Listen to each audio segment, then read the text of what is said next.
Hi guys and welcome in the next video.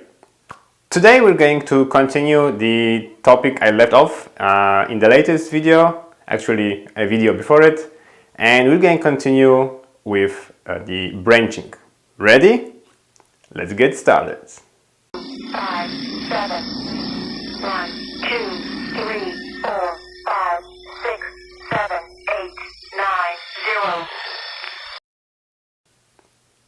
Alright, so branching. What is the branching and what we're going to talk about today? So as an introduction, I want to talk about three options in a branching, where one is going to be labels, second one is going to be the call instruction, and third one is going to be a wait instruction. And then in the next video that I'm going to make, we're going to talk about conditional statements. So if something happens, do this and that.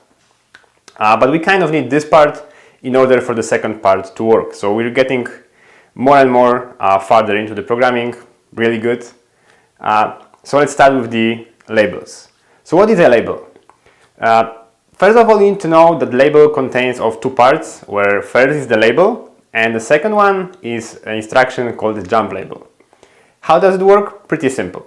Whenever the robot will get to a line with a jump label statement, it's going to jump to a line with the number of the label assigned to. So jump, label, and number. So if you have jump label 1 in here, if you have label 1 in here, jump label 1 in here, whenever the robot is going to get to the jump label, he's going to jump to the corresponding number of the label. Pretty easy. What's good about it? That means you can jump backward and forward. So we can jump to the first line of the program, but as well we can jump to the last point of the program, depending how you set it up. Very useful, definitely used in many applications. What else? You can use just a label for naming, or just because you like it to like split the robot program into parts. So we can make like a label 1 and I don't know, pick part. Then label 2, drop part, label 3, go to home, for example. And the label itself, it doesn't do anything, it's just a name, guys. So the robot will just go through that. As long as there is no jump label, the robot won't jump inside that label. Also, you cannot jump in between the programs. That means if you're executing a routine and you have a jump label, and then you're going to use a call instruction that we're going to talk about soon. So you're calling a subprogram, so that jump label works only in the program that you're executing right now. It will not jump into a subprogram. That's important. Alright, so what is a call instruction? So call instruction, we use it to call another subprogram. So you will have a main program that you're running, and you can call many subprograms within it. My personal recommendation is try not to run more than 1 or 2 subprograms whenever you can. It just makes the program kind of easier to read, and then it's just easier for troubleshooting. Because if you have a main program and then you jump into a subprogram, and that subprogram calls another program, and that program calls another program, the code is getting a little bit, I would say, confusing and a little bit harder to troubleshoot. So that's what I do usually. I try to keep it up to like 2 or 3 calls within the program. So I have the main program and 2, for example, subprograms. Why are the call programs useful and subprograms useful? And what can you call? You can call many things. You can call chiral programs that we didn't talk about. You can call regular programs. You can call macros.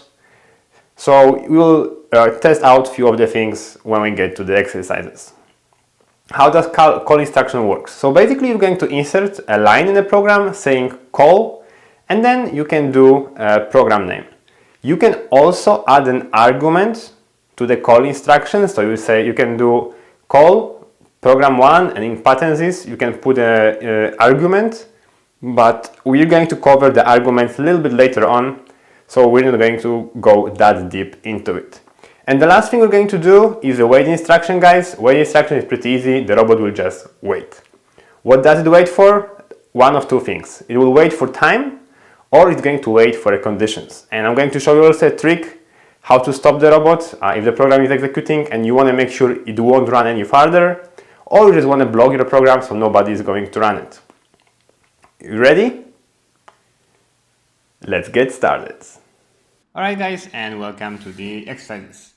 So let's go one by one. Let's start with the labels, then we go for the call program, and in the end we're going to do the wait instruction. First of all, what do we need? We need a program. It can be a program that you already have, or you can create a new one. I already made something, so let's hit select. And the program I made is called main, and let's enter into the program. Alright, so first thing I wanted to show you is the jump label. How do we do the jump label? Pretty simple. We're going to hit instruction here. We're going to select jump label. We're going to hit enter. And as you can see, there are two options. One of them is jump label. The second one is the label. So we're going to install the label first. And as you can see, you need to put the label number in here. Let's select label number 1 by clicking 1 and hitting enter. Optionally, you can add a comment to the label as well.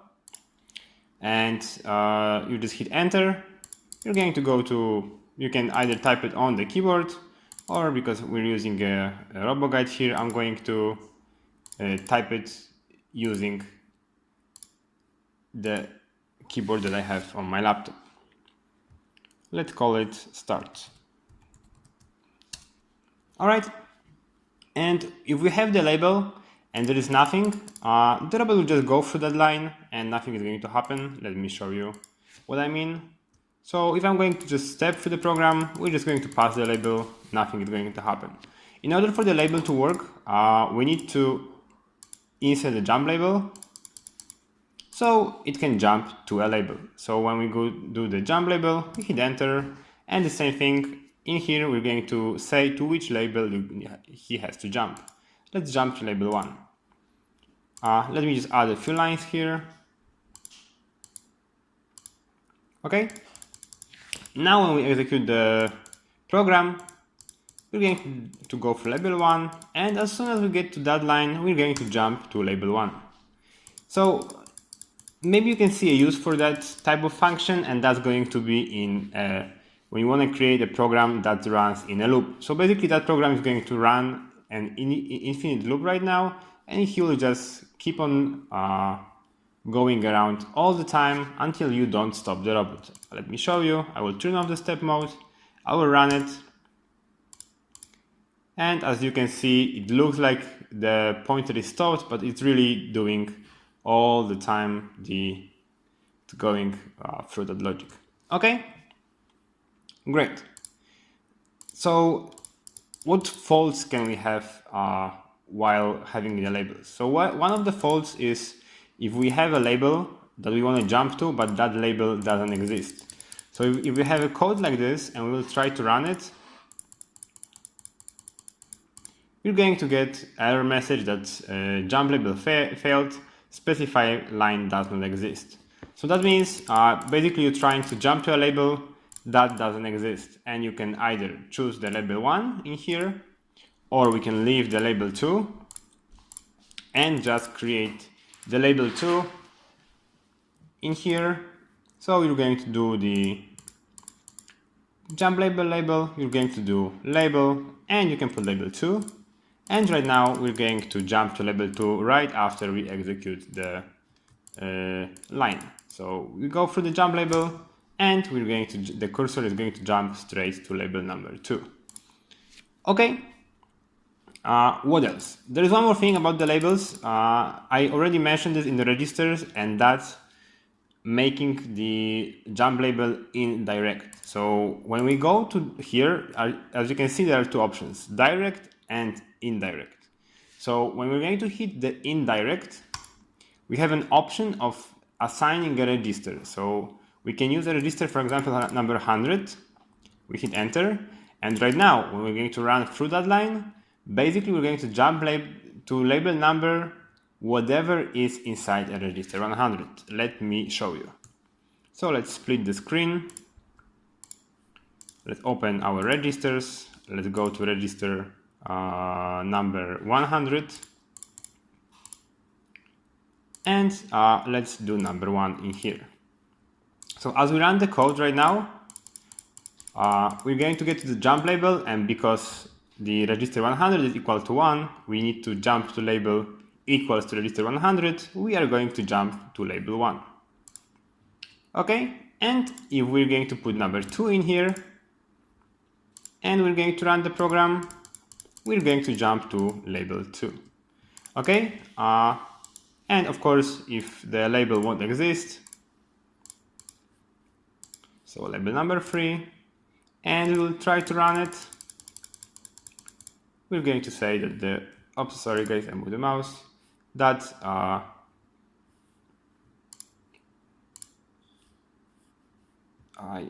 sorry, release the shift, that jump label failed because the specified label do not exist. So that's how you can use the indirect method. Of course, in here, whenever you decide you want to change it, because you put the label but you wanted to do the jump label, you can do choose and change the label to jump label anytime you want. Okay, so that's how the label works. So we know how to jump to the label, we know how to create the label, we know how to jump to the label using indirect method. Okay, right now let's try to do something else. Let's try to work with the call instruction. Alright, so what about the call instruction? How do we add the call instruction? Very simple, guys. So let's come here. We're going to insert, instruction, and in here, in my case on number 6, you have a call instruction. You're going to hit enter, and you can call a program. So whenever you hit enter now, automatically you will be taken to a menu that shows you the programs that you can call. And in here you can select, it can be a program, or it can be a macro. If you have it defined, if you have the programs defined as a macro, you can choose from collections, and so on and so on. So let me do preview right now, so you'll just see how the instruction looks like. So you have a call and you have a 3 dots in here. So basically, whenever you try to get on the dots, so you hit the right arrow, you're going to be automatically taken to the call option. So right now, I already made few programs, and they are called subprograms, basically. So let me call one of the subprograms that I created. So you have a subprogram number 1, you select it with the arrows, you will hit enter, and in here you can see the instruction. As you can see, by default, the pointer will stop here. When you hit the choose option, you can add something to the program. So you can run it with an argument, for example. Again, we're not covering that right now. We're going to cover that later on. All right, so let's see what the program is going to do right now. So when we're going to run it from the beginning, and we step through it, we're going to go for label 1, and when we get to the line where we have the call subprogram 1, and when we're going to run it, it will automatically jump inside that program, and you're going to execute it. So the program I created is going to turn on a digital output, and that's the only thing it will do. So let's go to the digital outputs. So you can see it turning on. And guys, you don't need another call statement in here to jump back to the program, or you don't need to add an end. It will just automatically jump back to the program that it was before in and continue from the call line. So let's see how that works. So we're going to continue. I'll turn on the output, and I'm running through the program. I'm getting to the last line, and whenever I finish the program, I'm back at line number 8 in my main program. So that's how calling the subprograms work. Now, can we call a subprogram inside of a subprogram? Of course. So whenever you have a call in a program and you want to enter that program without selecting it from the menu, you just simply hit enter, and you will be automatically taken into the program. So of course in here we can create another call statement.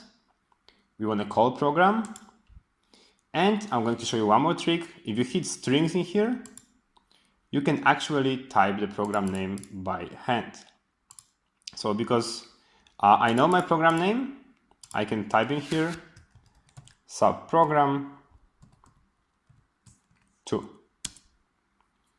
So now we are, whenever we hit enter, we're going to enter into subprogram 2. What I wanted to show you is if in subprogram 1, also going back to the main program, you hit by previous. So you enter the call command, you can enter one level deeper, and if you want to go out, you need to hit previous, and you'll be taken back to the main program. Okay, the thing I wanted to show you is about the labels. So if you're going to have a label 1 in here as well, okay, and in our main program we have jump label 1 in here. What I meant is whenever you run through this line, you're going to jump to this label. You don't care about the labels that are inside. That's a separate program, and jump label instruction works only within the program that you are running. All right, so let's run this sequence right now. Let me turn the output off so you can see the whole thing, and we're going to run it. And as you can see, I ran everything. I ran without the step. That means I already executed the whole thing. So I ran through all my subprograms and I went back to the loop. Let me run it without the loop for now, so you will see how that works. So I already ran this program because I turned on this output.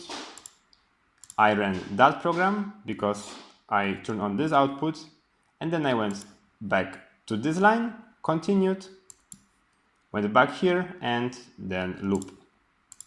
All right, let's run it one more time in step mode this time, so you'll see it. So we're going to call subprogram 1, turn on the output, call subprogram 2, turn on the output, run until the end of subprogram 2, jump back to subprogram 1, continue to the end of program 1, and we're back in the main program. We run until the end, and we are done with our execution. So that's how the subprogram works. What happens if you're going to call the subprogram that doesn't exist? You're going to get a message that that program doesn't exist. So I know that I don't have the program like this. So whenever I try to run it, it will say call program failed, program does not exist. So pretty simple option. You know what's going on. You got to change it to the program that exists, either by changing it using the string or just choosing the program you want to run. Okay. The last thing from the branching that I wanted to show you is actually part of a conditional branching, because the two that I showed you now are non-conditional. That means there is no condition to run the statement, because you don't need anything defined. It won't wait for anything. It'll just do whatever it has to do. Now we're going to start the conditional branching by using a wait. So how do we use the wait? The same, we hit the instruction, we get to the wait line, we're going to hit enter, and as you can see, there are many options how the wait can work. I hope that you remember from my mixed logic that we use this condition for the mixed logic, and you have plenty of stuff in here you can play with, and the wait in seconds. Let's try this one first. So whenever we hit enter now, it will be automatically shown a timer, and you can define a wait. It is in seconds, so if you want to do milliseconds, remember you gotta do 0.5 for example, so that's 500 milliseconds, half a second of a wait. But let's wait 2 seconds, and let's wait before turning on the output in here. Let's wait 3 seconds, and let's see how the program runs. So we run from the beginning. I will run it not in step, but in continuous, so you can see everything. How does it work? So we're going to start with from line number 1, and let's run the program. We wait 3 seconds, we wait 2 seconds, and now our program is finished. So that was pretty easy, pretty simple. What is the other wait that we can use? So basically, wherever we use a wait, we will tell robots to wait for something, okay? So the first one was the simple time. And the other one is actually, you will tell the robot to wait either for an input or an output, or a register, group input, group output, analog inputs, analog outputs, or a parameter. So you can use the classic logic in here. I will use it for now, so you will see. So you want to say, hey, I want to wait for digital output 468 to be on. Okay? So whenever we run that line and the condition is going to be met, the robot will just continue without waiting. But if that condition is not going to be met, if that output is going to be off, the robot is going to wait until he will meet the condition. So we run it, and as you can see, robot is running, but he will wait until that condition that's defined in here is fulfilled. So in order to continue, you gotta turn this one on, and you continue the program, and the robot runs because the condition was fulfilled. Like I said, in the wait instruction, there is many things you can do. You can do registers, like I said, digital outputs, inputs, many things, including the parameter, where parameter is the variable, as you can see from the dollar symbol in here. Again, take a look at my mixed logic and take a look at my variables logic videos. I'm talking more about that over there. Okay. So usually I would recommend for you two guys, if you're going to use the wait statement, to use the mixed logic always. So you always want to wait, and whenever you use wait, you're going to use this guy in here. Just hit enter and make your logic here. You can make exactly the same things like over there. It will just look better, because when you choose the register, let's say register 100, the one that we used before, and then you're going to do insert, you have exactly the same options as in the regular wait or the classic logic. So you can, let's make a logic like this. And as you can see, using the mixed logic, we're going to utilize exactly the same as you would do wait, and then using this command. So we can wait for exactly the same thing, register 100 to be different, then constant, then 20. And as long as that condition is fulfilled, we're going to run through that. So right now the condition is fulfilled because our register 100, as far as I remember, is equal to number 3. Yes, so we're going to run through that because it's different than 20. We won't wait. However, if the register 100 would be equal to 20 and we try to run the program, of course the robot will stop because he's waiting for that to be different than 20. If we try to run this one, the same thing, because those two lines are exactly the same. Again guys, use the mixed logic, it's better, it gives you many different options, it's more powerful, and the old logic is there. I mean, I think it's still a preference, but just personally I do prefer the mixed logic. Alright, and that would be it now. Oh no, I almost forgot. about showing you one more very important thing about the wait statement. So right now in the wait statement can wait forever. However, we can make in here, when you go with the arrows behind the wait, in here, and you hit choose, you can wait either forever like we have, or you can set a timeout and jump to a label. So you can do like this. And right now we're going to wait for a certain time that's saved in a timeout variable. And when we run it, we will wait for that input. And if we're going, so as soon as we start to run it, the robot is starting a timer that's in here, defined in a timeout. So it's counting from the value defined in the variable. He will wait for that time, like let's say 2 seconds. If that condition is not met in the timeout time, then he's going to jump to label number 1. But if the condition is met, he is just going to go through that line. So if that will be 1, we will just go through that line.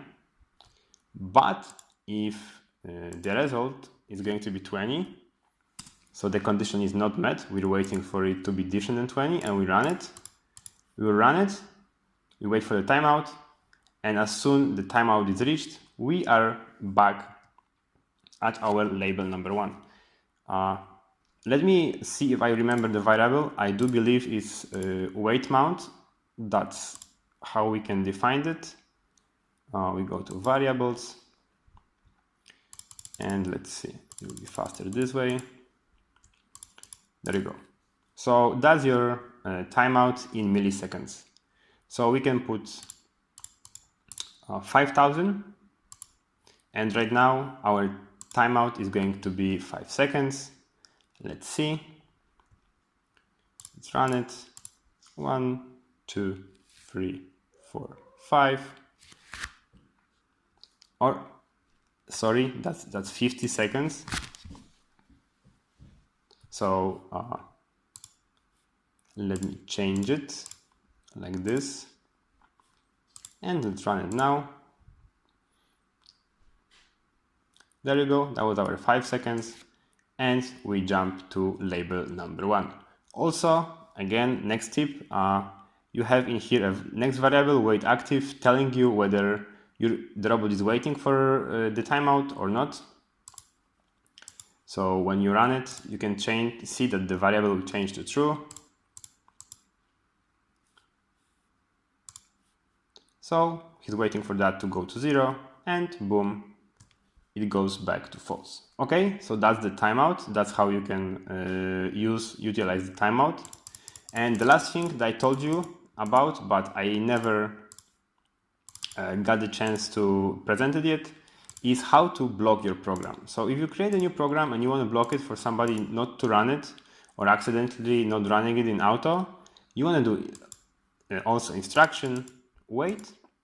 You want to use the mix logic, and you want to put in here off. So basically that line means that the robot will wait for signal to be off. That means it will wait forever, because the signal will never be off.